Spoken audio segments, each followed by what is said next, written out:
무슨 일을 하든 너무 튀려 하면 처음에는 이목이 집중되지만 상식이 통하는 것이 가장 훌륭한 처세법이다. 지혜로운 사람은 자신이 할 수 있는 일을 열심히 하지만 어리석은 사람은 자신이 손댈 수 없는 일만 욕심내려 한다. 공안이나 화두적인 방법이 당시에는 그러한 가풍이기에 그럴 수 있겠지만 우리는 옛 고인들의 괴이한 말과 행동을 그대로 받아들여서는 안 될 것이다. 공안 화두란 고인들의 지혜의 결정체이다. 그것이 가리키는 낙처를 보는 안목이 열리기 전에는 머리를 굴려 뜻을 헤아리고 짐작하려 한다면 아르마리만 뭉치게 된다. 임재 스님은 어느 선지식보다도 파격적이다. 무의도인이 세상의 공을 차고 노는데 우리가 두려워할 것이 무엇 있겠는가 멀쩡하게 보고 들을 수 있는데 말이다. 임재 스님은 12년 동안 업의 성품을 찾았는데도 겨자씨만큼도 찾을 수 없었다고 하였다. 본래 마음의 성품에는 업식이 존재하질 않는다. 그런데도 개개인이 업을 지니고 있는 것은 팔식이라 불리는 함장식이 있기 때문이다. 그것을 잠재의식이라고 하는데 보고 듣고 경험한 것은 어디로 소멸되는 것이 아니라 함장식으로 차곡차곡 저장되는 것이다. 그리고 십식은 건율다식으로 우주적 성품이며 본성을 일컫는 말일 것이다. 십식에 속하는 본성은 제각각 존재하는 생명체가 것이 아니라 전체로 연결되어 있다고 한다. 그런데도 다양한 종류의 생명체가 나타나게 된 것은 개개인의 업의 인자를 품고 있는 팔식과 십식을 연결하는 구식이 존재할 것이다. 그것을 아말라식이라고 표현한다. 부다는 팔식인 아뢰야식만을 논했을 뿐 더 이상은 말하지 않았다. 십식이나 구식은 언설로 논할 부분이 아닌 까닭이기도 하다. 임재 스님이 12년 동안 업의 성품을 찾아보았지만 겨자씨만큼도 얻지 못했다는 것은 업의 성품이란 본래 없기 때문이다.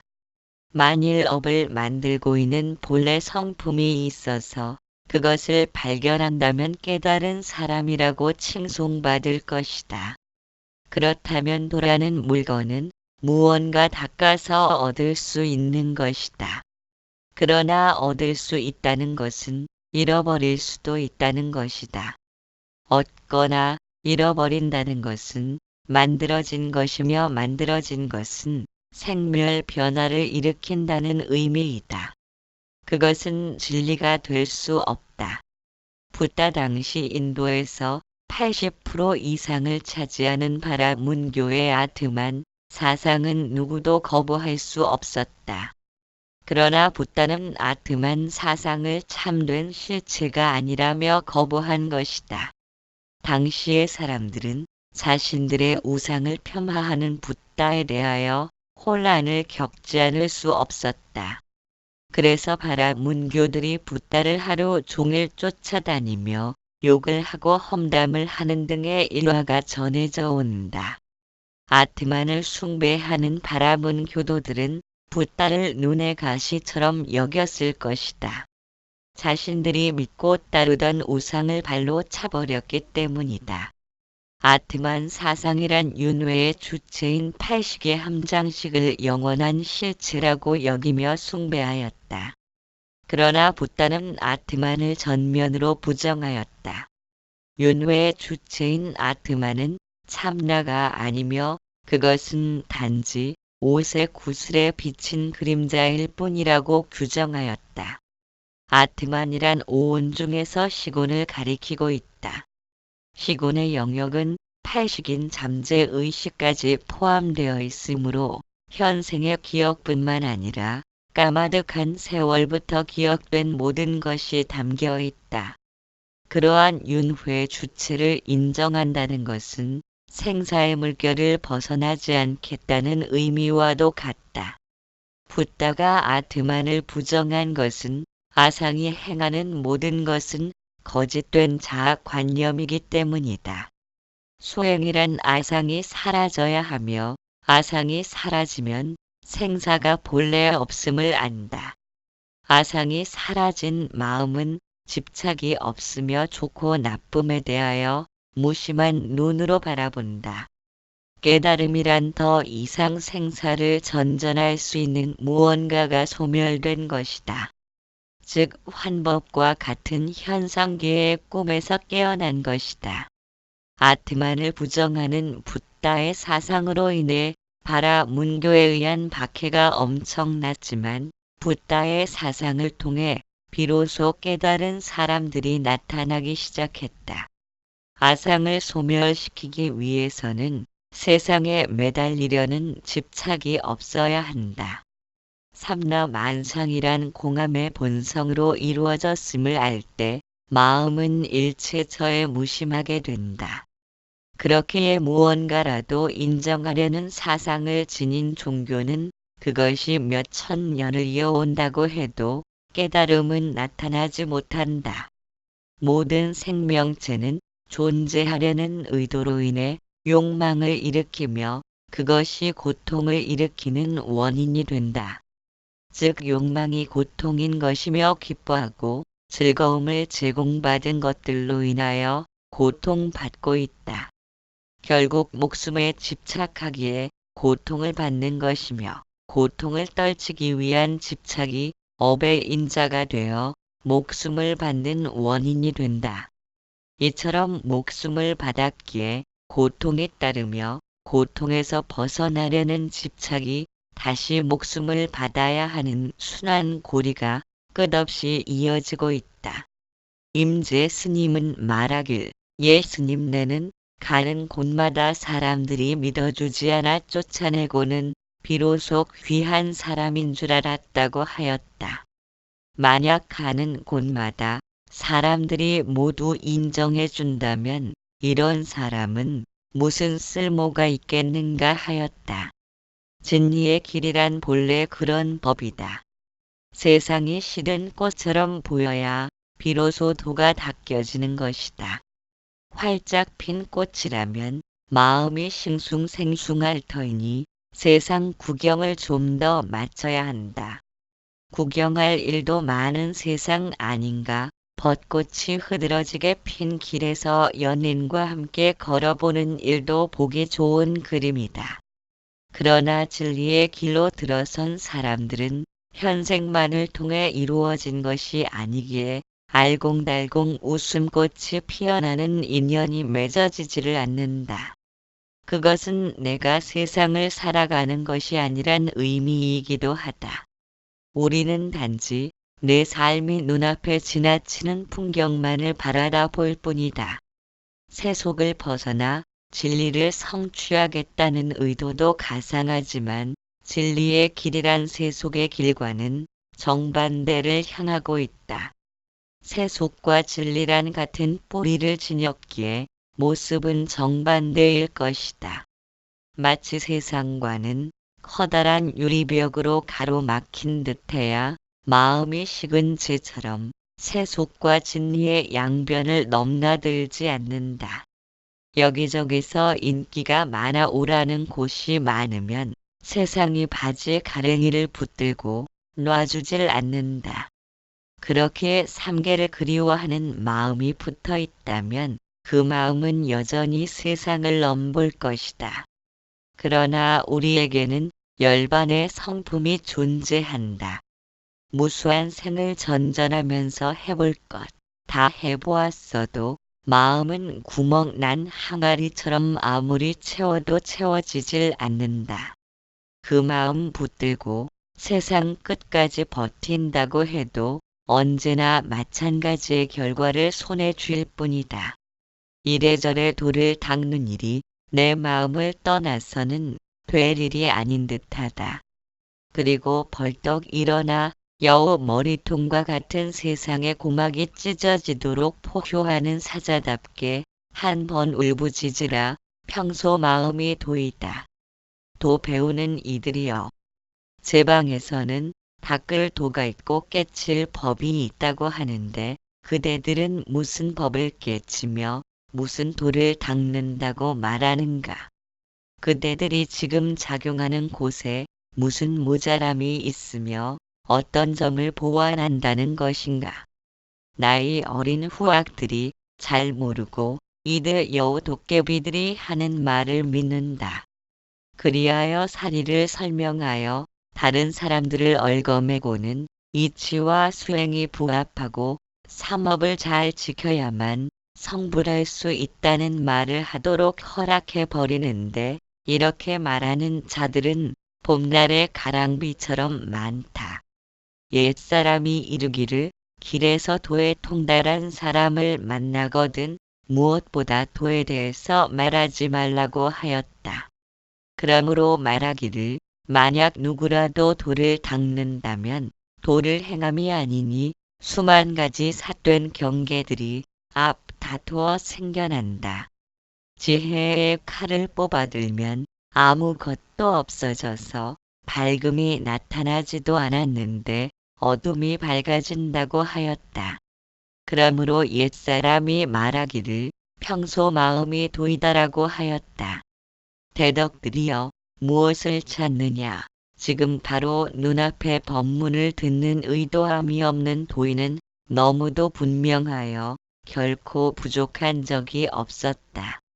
그대들이 만약 조사나 부처와 다름없기를 바란다면 이렇게 보면 될 뿐이니 의심하여 잘못되지 말라. 그대들의 마음이 다르지 않음을 산 조사라고 하니 마음에 다름이 있으면 성품과 모양이 다르지만 마음이 다르지 않으므로 성품과 모양이 다르지 않다. 임재 스님이 이르길 그대들이 지금 작용하는 곳에 무슨 모자람이 있으며 어떤 점을 보완한다는 것인가. 후학들이 잘 몰라서 닦을 도가 있고 깨칠 법이 있다고 생각하는 것이라 하였다. 마음을 닦는다고 하지만 마음은 과거의 결과로서 존재하는데 이미 지나간 버스에 대하여 이러쿵저러쿵 한들 되돌릴 수는 없다. 마음은 생각을 비롯하여 생겨난 것이라 생각을 단속한다는 말이 마음을 닦는다는 것보다 구체적인 표현일 것이다. 생각이란 보고 듣고 깨닫고 아는 견문각지의 성품을 바탕으로 생겨난 것이다. 눈에 사물이 비치고 귀로 소리가 들려오고 몸이 촉감을 느끼지만 그러한 모든 것을 알아차리는 성품이 없다면 마음이 생겨날 수 있는 재료가 없는 것과 같다. 그러므로 생각을 단속한다는 말은 사물이 눈에 비치고 귀에 소리가 들려오고 혀가 맛을 느끼는 것을 단속하겠다는 말과 같다. 눈과 귀가 보고 듣지 않도록 피해가는 것이 상책이지만 일단 비치고 들려온 것에 대해서 마음이 일어나면 마음과 싸워야 하는데 그림자를 베려는 것처럼 쉬운 일이 아니다. 그런데도 우리는 쉬운 길을 두고도 마음을 단속하려 들기에 멍에를 당기면 힘없이 끌려오는 소처럼 번번이 마음에 희롱당할 뿐이다. 평생을 마음과 씨름하면서도 그 마음을 붙들고 놓지 못하는 것은 부족한 나를 완전한 나로 만들고 싶다는 의도가 사사건건 끼어들기 때문이다. 그러나 내가 좋아하는 것들로만 주변을 채운다고 해도 싫은 것들이 나타날 수밖에 없다. 조금 덜 좋은 것들이 싫은 것으로 변할 것이기 때문이다. 임재 스님은 옛 사람의 비유를 들어 말하기를 만약 누구라도 도를 닦는다면 도를 행함이 아니니 수만 가지 삿된 경계들이 앞 다투어 생겨난다. 그러므로 평소 마음이 도이다라고 하였다. 우리가 본래로 완전한 본성의 마음을 지녔음에도 하고자 하는 의도를 일으키는 탓으로 수만 가지의 경계가 앞 다투어 생겨나는 것이라고 하였다. 본성의 마음을 그냥 두지 못하고 느리고 줄이고 구부리면서 돌을 닦는다고 하지만 하나같이 괴이한 짓거리를 한다는 의미이다. 왜냐하면 마음이란 기대 심리를 표현하려는 것이기 때문이다. 기대 심리를 지니게 된 것은 과거의 기억을 통해 생각에 덧칠하면서 비교하려는 까닭이다. 생각은 뇌를 통하지 않고 감각기관으로 즉시 나타나지만 생각이 뇌를 통과하면 생각의 모양을 짓게 된다. 즉 언어가 달라붙게 된다. 생각의 언어가 달라붙으면 기대 심리를 지니는 것이 가능하다. 그것이 마음이다. 마음을 망념이라고 말하는 것은 생각을 뇌로 끌어들여서 기대 심리를 지니도록 변질시키는 까닭이다. 따라서 마음은 내가 일으킨다고 할 수 있다. 내가 일으킨 것이니 내가 멸할 수도 있을 것이다. 기대 심리를 생각에 갖다 붙이지 않으면 된다. 그런데 문제는 갖다 붙이지 않으려는 것도 또한 기대 심리에서 비롯된 것인데 그 점을 지나치고 있다는 것이다. 임재 스님이 말하고 있는 평상심이란 기대 심리를 지닌 마음을 가리키는 것은 아니다. 마음을 문제시하지 않는 마음을 평상심이라고 부르는 것이다. 우리가 본성의 마음으로 수행의 근본을 삼지 못하면 모래를 삶아 밥을 만들려는 것처럼 성과를 이루기란 불가능하다. 무엇을 행하든 마음의 속성인 기대 심리에 끌려다니는 까닭이다. 내면의 지켜보니 주인으로 들어서서 단지 알아차림만을 행하는 것이 본성의 마음으로 수행하는 것이다. 그것을 평상심이라고 부른다. 그러므로 평상심을 수행의 근본으로 삼는다는 것은 비교와 의도를 일으키는 마음이 들어서면 들어서기가 무섭게 내려놓아야 한다. 그렇지 않고 마음으로 마음을 벗어나려는 수행을 한다면 마음은 간단하게 자신을 허물어 버리도록 용납하지 않는다. 마음을 그냥 내버려 두겠다는 마음도 기대 심리를 지닌 마음인 까닭이다. 그렇기 때문에 마음을 통해서는 마음을 이겨낼 수는 없다. 빨간색 안경을 쓰고 세상을 바라보면 온통 빨간색뿐이다. 평상심을 통해서 마음이 색안경을 쓰고 세상을 바라보고 있음을 알아차려야 한다. 그때 비로소 마음이란 우리가 보고 들으면서 감직한 이미지의 그림자라는 사실을 알 수 있다.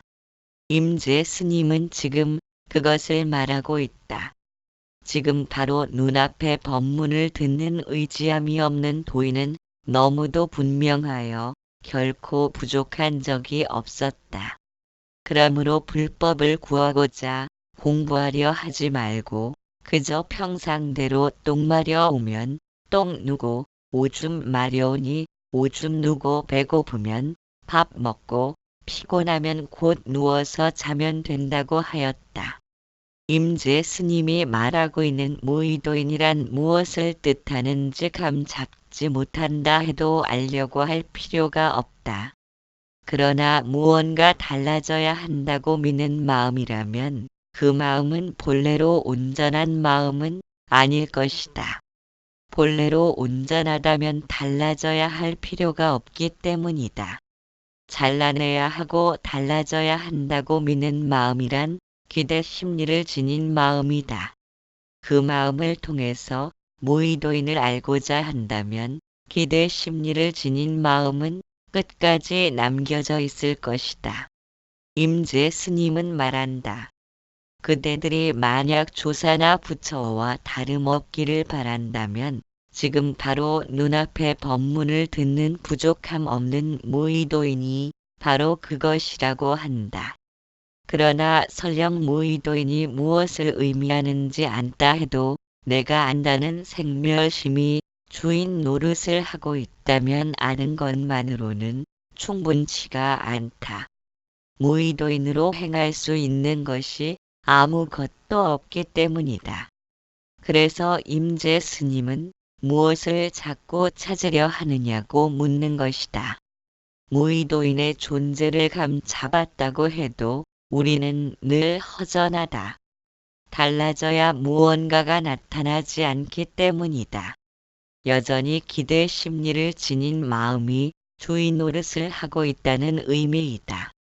무의도인이 무언지를 알더라도 마음은 그것에 대하여 생각하고 짐작해내려 한다. 말로 설명될 수 있는 무언가가 필요한 때문이다. 그래서 아는 것이 곧 깨닫는 것은 아니다. 안다고 생각하는 그것이 생각의 모양을 짓는 것이며 미혹에 빠진 것이다. 배를 탄 사람은 배를 찾지 않는다. 배를 타지 못한 사람이 배를 찾는 것이다. 무의도인이 무엇인지 이해했다면 더 이상의 설명과 구구절절한 해설은 필요치 않다.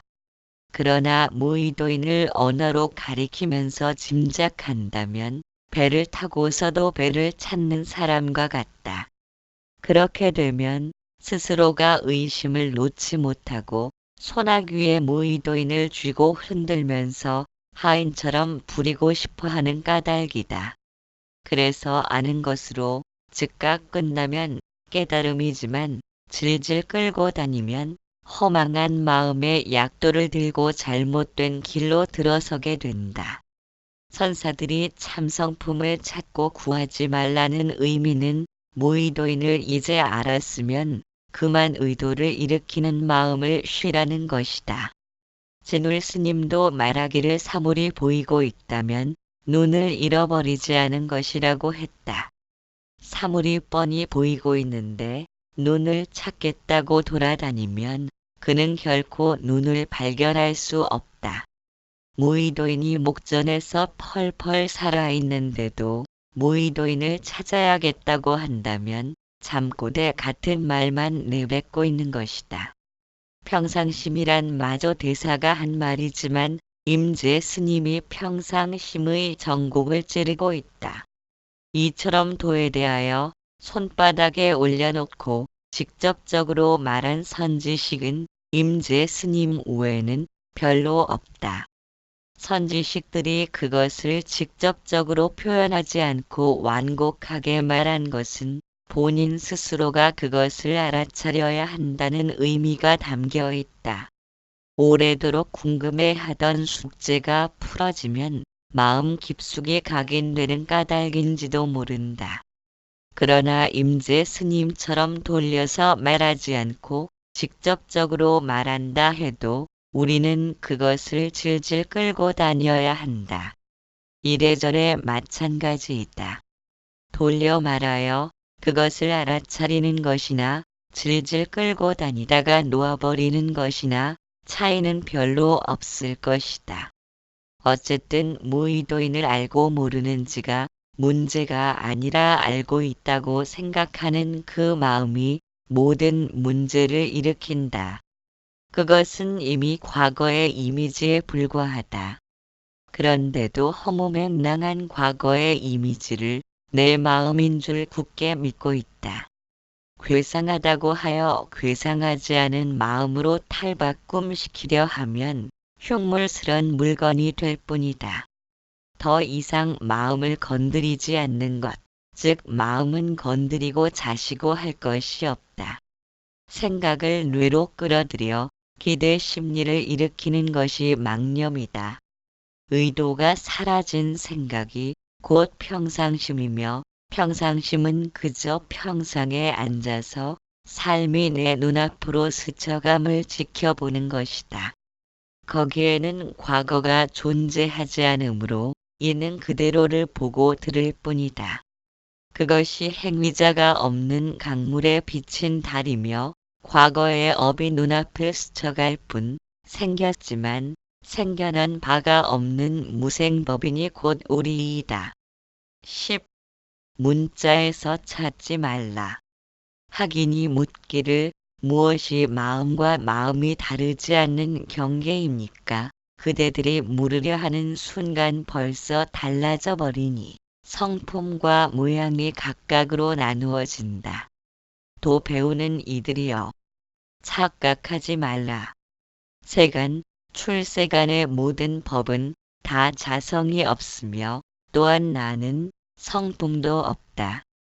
그저 빈 이름뿐이며 그 이름 또한 비었는데 그대들은 이처럼 저 부질없는 이름을 실답다고 잘못 알고 있으니 매우 잘못되었다.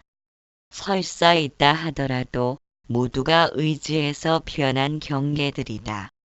이른바 보리의 의지함과 열반의 의지함, 해탈의 의지함과 세 가지 불신 삼신의 의지함, 경계와 지혜의 의지함, 보살의 의지함과 부처의 의지함 등이다.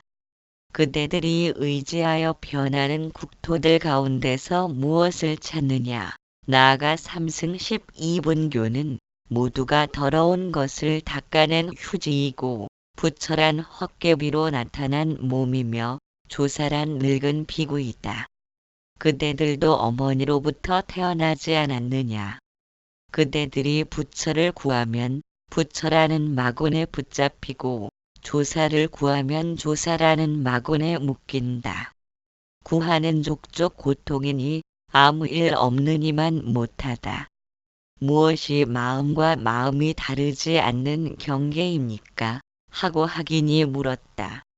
그대들이 물으려는 의도를 지닌 순간 벌써 달라져 버리니 성품과 모양이 각각으로 나누어진다고 하였다. 이와 같이 임재 스님은 마음에는 성품과 모양이 있음을 밝히고 있다. 즉 본체와 작용이 있다.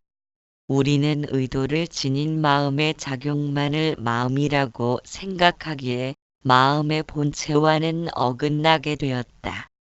마음의 작용이란 마음의 쓰임새와 같다. 컴퓨터는 하드디스크에 각종 정보를 입력시키면 그와 같은 정보에 의해 컴퓨터가 살아 움직이는 것과 같다. 우리가 의도를 일으키는 마음의 작용을 마음의 전부라고 하는 것은 하드디스크에 저장된 각종 정보를 컴퓨터의 마음이라고 하는 것과 같다. 그것은 컴퓨터의 마음이 아니다. 왜냐하면 저장된 정보는 언제든지 지우고 새로 입력시킬 수 있기 때문이다. 그것은 마음의 작용에 해당될 뿐 마음 자체라고 할 수는 없다. 마음의 본체라면 마음의 쓰임새를 일으킬 수 있는 바탕을 말함이지 의도적인 작용을 마음의 본체라고는 할 수 없다. 기억이란 마치 컴퓨터에 저장된 각종 정보와 같이 입력되어 있다. 마음의 작용을 마음이라 알고 있다면 그것은 기억된 갖가지 정보를 마음이라고 말하는 것이다. 그렇다면 아직 기억된 정보가 없는 갓난아이에게는 마음이 없다는 말이며 점점 성장하면서부터 마음이 생긴다고 해야 옳을 것이다. 마음이 없다면 무정물인 나무나 돌과 같을 것이므로 젖을 먹고 불편하면 울어대는 등의 작용도 없어야 한다. 그러나 그렇지 않다. 태어나는 순간부터 본능적인 마음은 존재한다. 본능적인 마음은 태어나기 전부터 이미 동작하고 있다. 컴에 있어서도 마음의 바탕이 있으므로 각종 정보를 입력시킬 수 있다. 그것은 하드란 빈 공간이다. 만일 하드의 공간이 없다면 정보를 입력시킬 수 없으며 하드란 공간이 있으므로 언제든 새로운 정보를 입력시킬 수 있는 것이다. 이와 같이 마음은 본래부터 존재하는 것이지 새로 생겨나거나 없어지는 것이 아니다. 그러나 우리가 본체의 마음에 대해서는 아는 바가 없으므로 기억된 정보로 이루어진 마음의 작용에 대해서만 마음이라고 알기 때문에 욕망과 분노로 물드는 성향을 지니게 된 것이다. 그것은 기억된 정보를 저장할 수 있는 텅 빈 공간이 있으므로 가능하다는 사실을 지나치고 있는 것이다. 임재 스님은 이르길 그대들이 물으려 하는 순간 벌써 달라져 버리니 성품과 모양이 각각으로 나누어진다고 하였다. 마음의 성품은 허공처럼 나눌 수 없지만 마음의 자기적인 모양이 들어서면 성품과 모양이 제각각 달라지는 것이다. 즉 생각에 작용을 가하여 생각의 모양을 짓는 것이 마음이다. 그것은 본래로 순수하고 청정한 마음의 성품과는 어긋나게 된다. 그렇기에 생각에 작용을 가하려는 자기적인 모양이 없는 것을 무심이라 하며 평상심이라 하는 것이다. 무심이나 평상심이란 것은 마음의 성품과 제각각 존재하는 것이 아니다. 자기적인 의도가 없는 것은 생각의 모양을 짓지 않는다. 생각의 모양을 일으키지 않는 자리는 하드의 빈 공간과 같기에 언어나 생각 등으로는 닿을 수 없다. 임재 스님은 이르길 마음의 성품에는 자성이 없으며 또한 나에게는 성품도 없다고 하였다. 왜냐하면 그 자리는 생각이나 언어로 가리킬 수 없으며 이름 붙인다 해도 그저 빈 이름에 불과할 뿐이다. 그것을 가리키려는 그 이름 또한 비었는데 그대들은 이처럼 저 부질없는 이름을 실답다고 잘못 알고 있으니 매우 잘못된 것이라고 하였다. 만일 그 자리를 모의도인이라고 이름 붙이게 되면 모의도인이라는 언어를 통해 모의도인을 짐작해내려고 한다. 달이라고 말하면 우리는 달을 떠올린다. 그러나 다른 나라 사람들은 달이 아닌 또 다른 언어를 사용할 것이다. 달이 무엇인지 알고 있으면 언어를 통해 감 잡을 수 있지만 맛이나 향기 같은 것들은 말로써 표현되지 않는다. 더욱이 무의도인이란 언어가 닿을 수 없기에 우리에게는 전혀 생소한 물건과 같은데도 그것을 언어로서 짐작해내려 한다면 전혀 엉뚱한 그림을 그릴 수밖에 없다. 우리가 마음의 쓰임새를 마음이라 알고 있기에 마음을 단속하고자 하고 본성의 마음을 찾아 나서려는 의도를 일으키는 것은 결국 본성의 마음을 알지 못한 어리석음으로부터 비롯된 것이다. 그와 같은 어리석음으로 인하여 볼이나 열반과 해탈을 의지하려고 하지만 모두가 똥 닦아낸 휴지이고 부처란 헛개비로 나타난 몸이며 조사란 늙은 비구일 뿐이라고 임재 스님의 파격적인 언어로 표현하고 있다. 본성의 마음을 알지 못한 채 부처를 구하러 돌아다닌다면 부처라는 마구니에 붙잡히고 조사를 구하면 조사라는 마구니에 묶인다. 구하는 족족 고통이니 아무 일도 없는 이만 못하다고 하였다. 모양이 없음이 진실된 형상이다. 머리 깎은 어떤 비구들은 학인들에게 부처는 궁극적인 자리 구이처이니 삼아 승지 거통한 수행하여 그 과가 다 채워져야 바야흐로 도를 이룬다 말해준다. 도 배우는 이들이여. 만약 부처를 궁극적인 자리라 한다면 어째서 부처님께서는 80년 후에 쿠시나가라 성의 사라쌍수 사이에서 옆으로 누워 돌아가셨으며 부처님이 지금은 어디에 계시는가? 우리들 생사와 다르지 않음을 분명히 알아야 한다.